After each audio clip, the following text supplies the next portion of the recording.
Salut pour tous et bienvenue dans le programme Planète équitable avec Ede Zanetti. We keep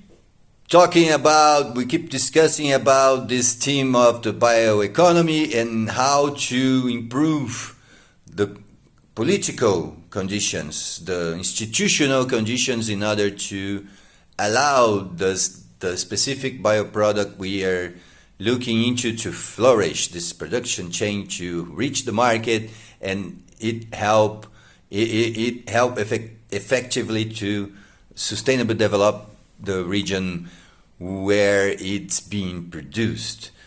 Well, in order to do that, we need to have genetic improvement of our resource base. When we are talking about a wild species that hasn't been effectively cultivated by people, it needs to be domesticated, and this process will involve genetic improvements, and the local legislation needs to allow for that to happen. We know that this can be challengeable, so that's why we are opening up the floor to discuss this subject and how it goes into this laws and regulations in order to allow that bioproduct that we have and that has a high competitiveness in the market. Let's think about a timber species that we have within our forest and has been announced by the local government or the federal government as a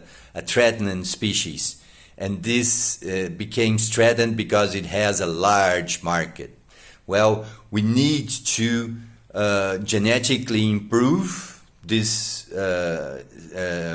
resource base to reproduce this species on a larger scale in order to allow it to enter the market and sustain a supply chain that will allow this to help the overall sustainable development of the region, right? So laws and regulations should allow the companies, the knowledge on genetic improvement to go into this region and help to get this timber species that is so valuable to the market to be broadly cultivated, right? And to supply this demand and also the growth of this demand in the coming years.